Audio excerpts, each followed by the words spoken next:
네덜란드의 유명한 교수 중에 한스 로크마크라는 그런 학자가 있었는데, 이분이 쓴 책 중에서 예술은 변명을 요하지 않는다, 이런 책이 있는데요, 거기에서 일본의 화가였던 후쿠사이에 대한 일화가 나오고 있습니다. 이 후쿠사이가 한 번은 친한 친구를 만났는데, 이 친구가 부탁을 하나 했습니다. 수탉을 하나 그려주면 좋겠다. 그랬더니 흔쾌히 허락을 했습니다.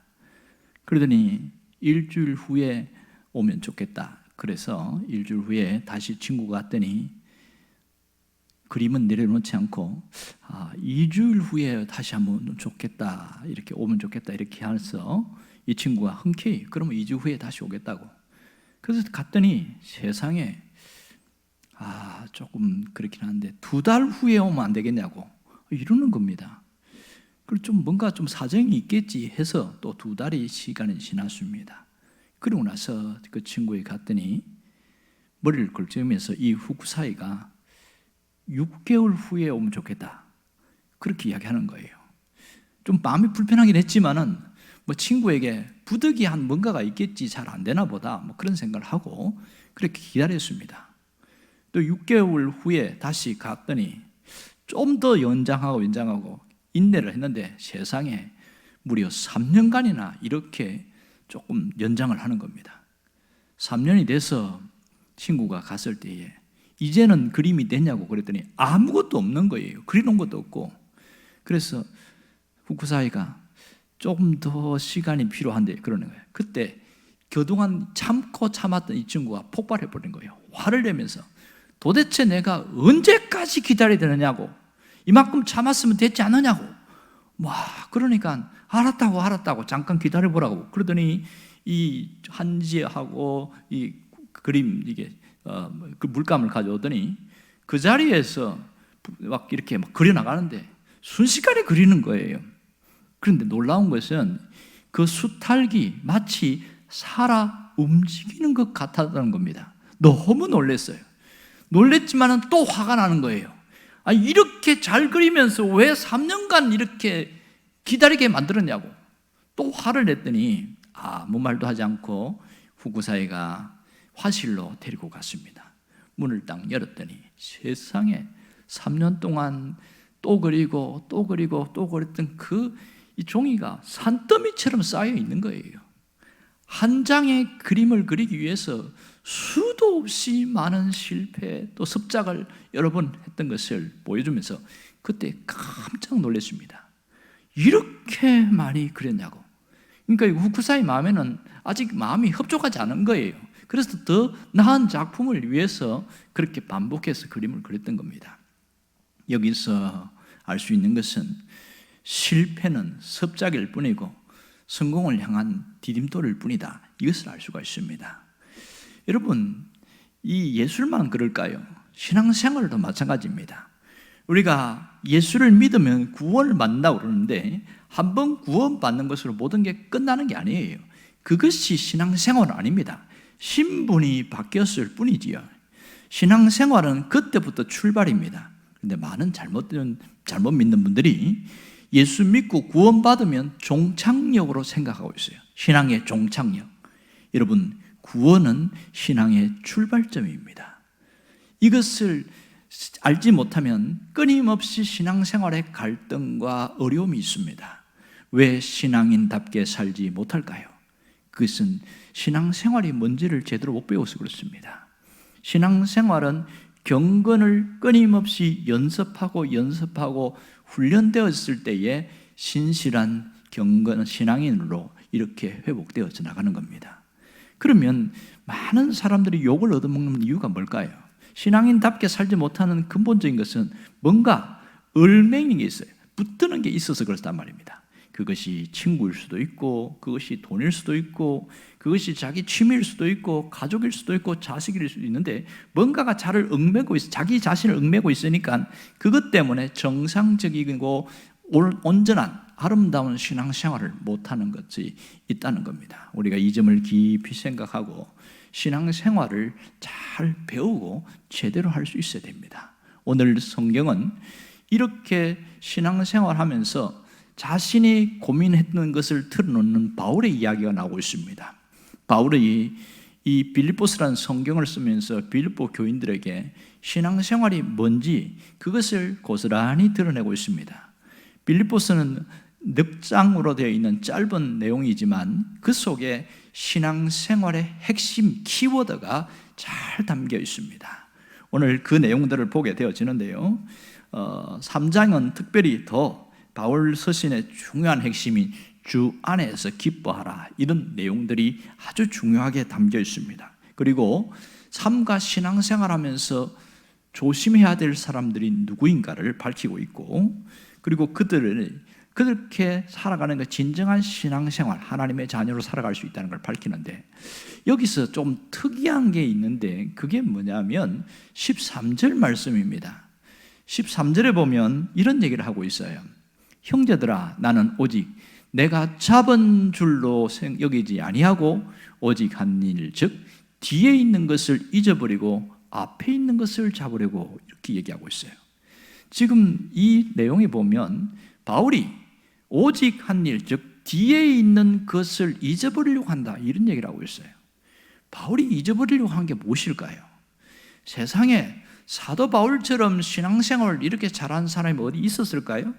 그런데 바울이 왜 뒤에 있는 것을 잊어버리려고 한다? 그러면 뭔가 감추고 싶은 것이고, 이것은 좀 이것 때문에 늘 마음에 힘들었다는 것을 알 수가 있겠지요.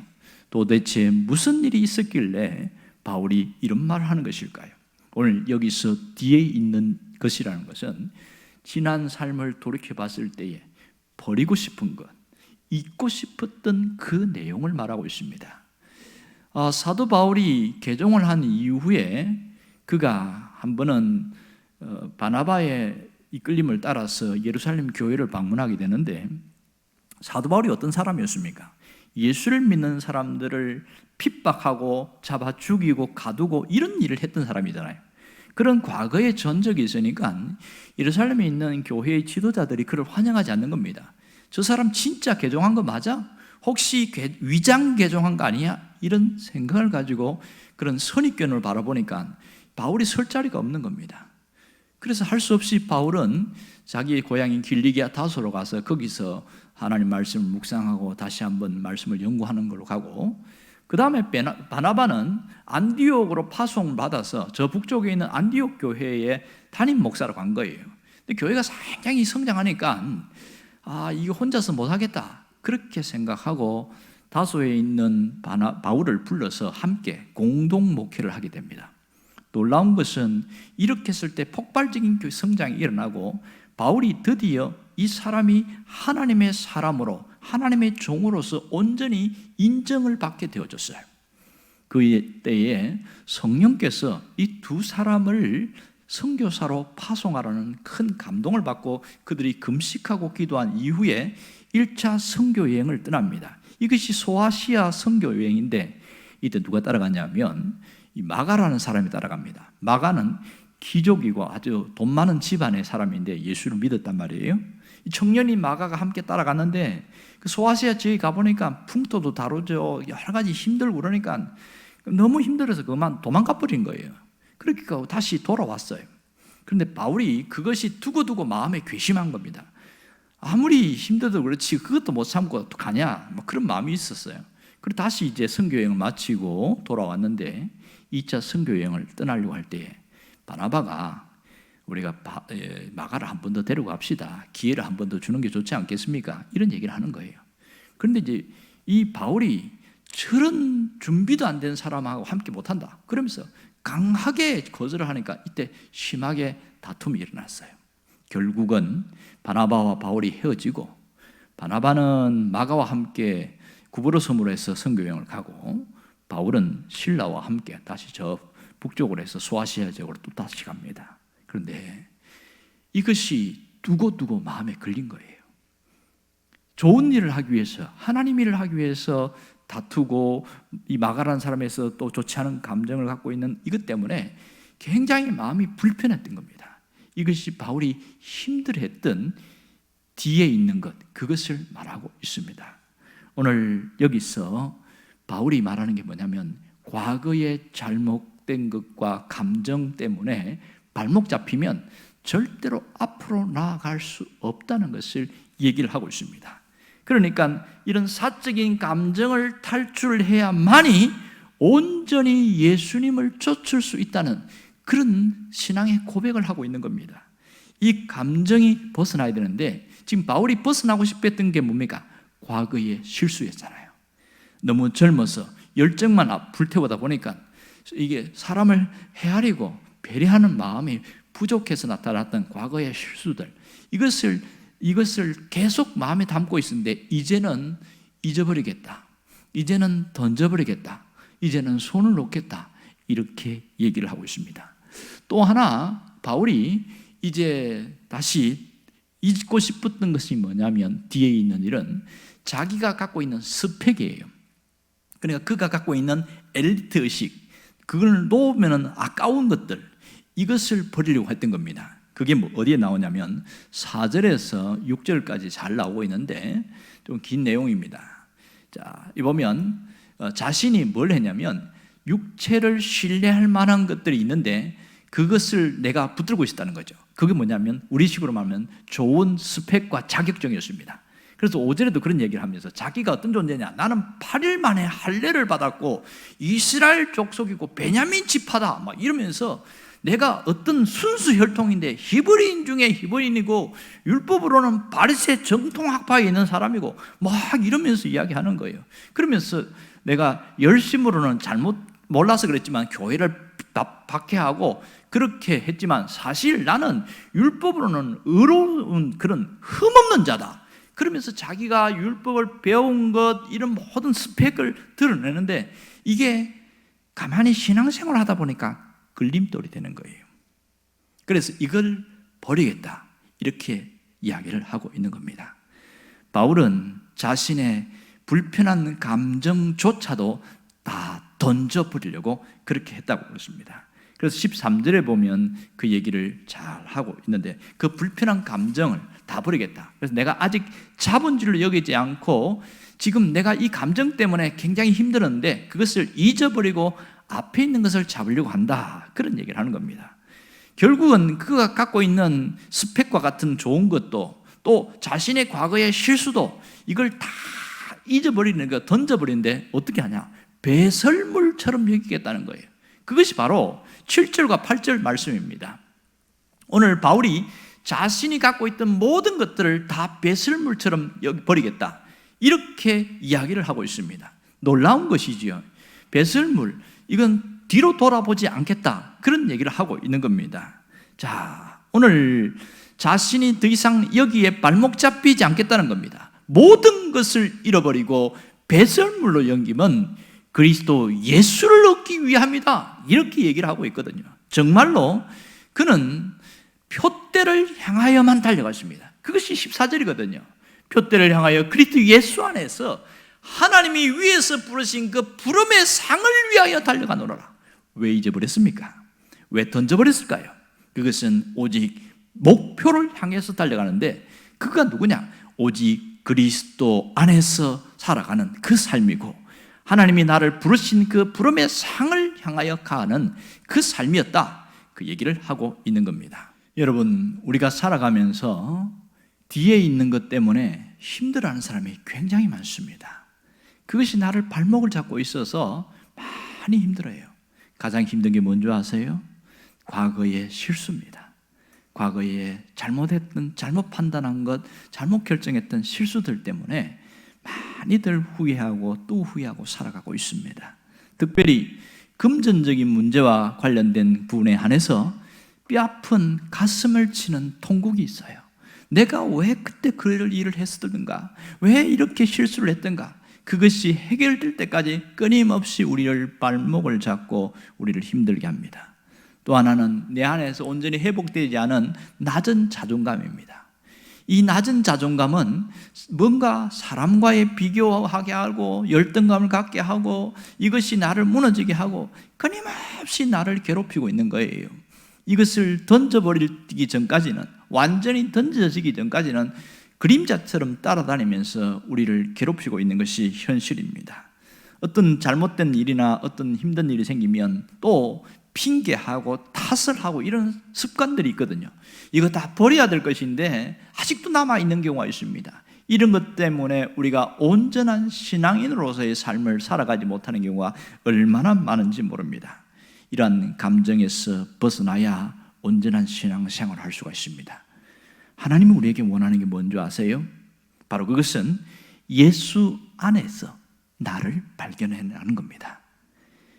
예수 안에서 내 자신의 참 모습을 발견하는 것이 하나님이 원하는 뜻입니다. 그러니까 예수님 없이는 우리가 붙들고 있던 이 사적인 감정들 이런 것들로부터 벗어날 수가 없게 되어지는 것이지요. 내가 예수 안에서 정말 나의 모습을 발견하게 되어지면 이것이 다 하찮은 것이구나 하고 온전히 던져버릴 수가 있습니다.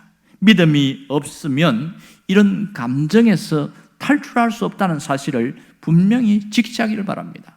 바울이 그가 믿음이 있었기 때문에 그 믿음으로 모든 것을 던져버렸잖아요.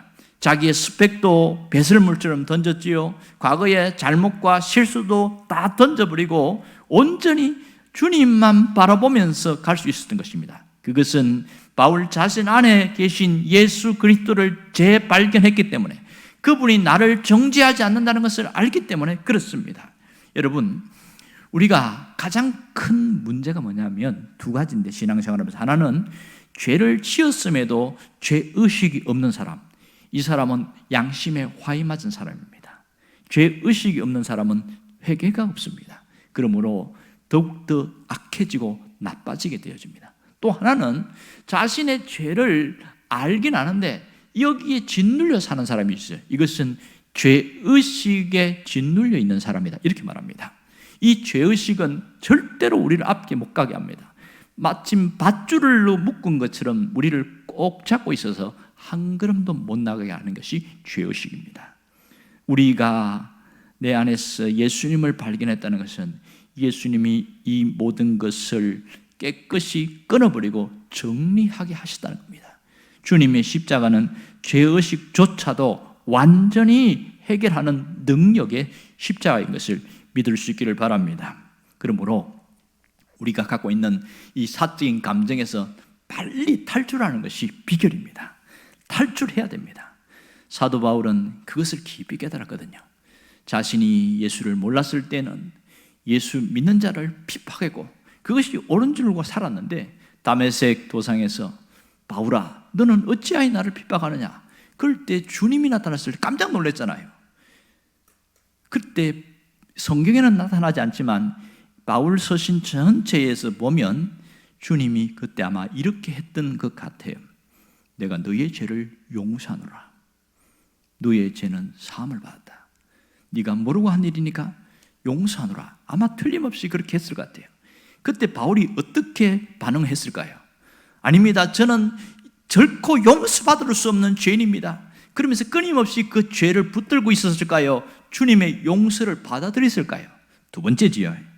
주님이 용서했으니 저도 용서받음을 믿습니다.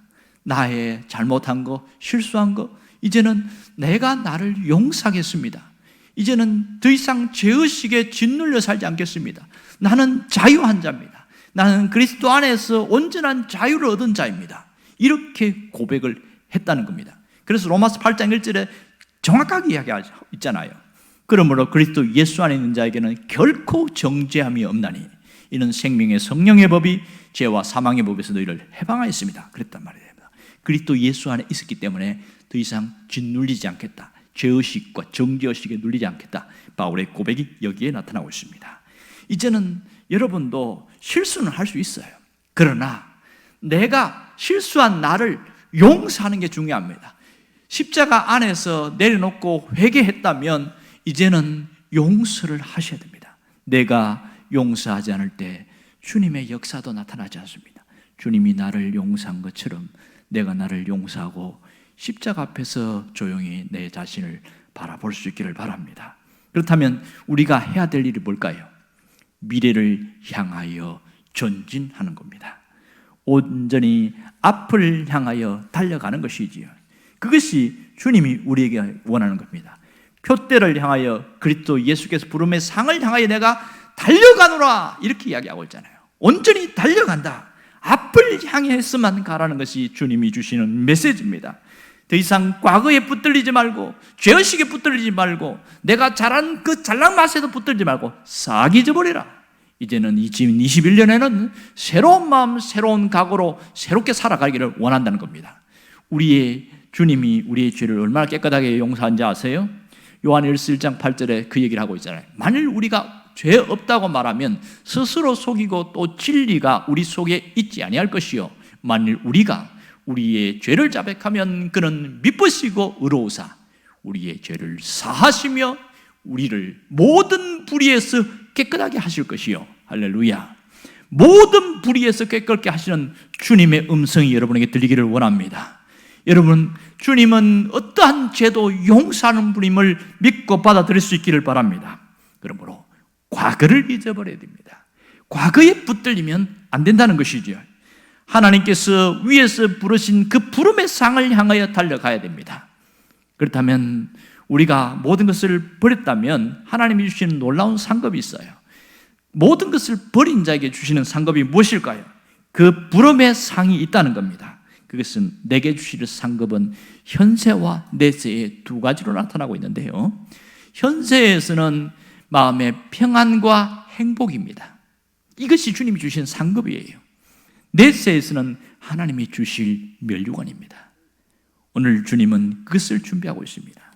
그러면 새해를 시작한 우리가 어떻게 살아야 할까요? 그것은 신앙의 방향성입니다. 여러분 유명한 말 아시지요? 속도보다 방향이 더 중요하다. 우리가 신앙생활의 방향은 온전히 예수 그리스도께로 향해야 됩니다. 신앙생활의 모든 초점, 인생의 초점은 하나님의 영광의 목적이 있어야 됩니다. 그것이 목표가 되어야 됩니다. 우리가 이제 살면서 사나 죽으나 온전히 예수만 붙들고 살고 먹든지 마시든지 그 무엇을 하든지 하나님의 영광을 위해서만 살아갈 수 있기를 주의 이름으로 축원합니다.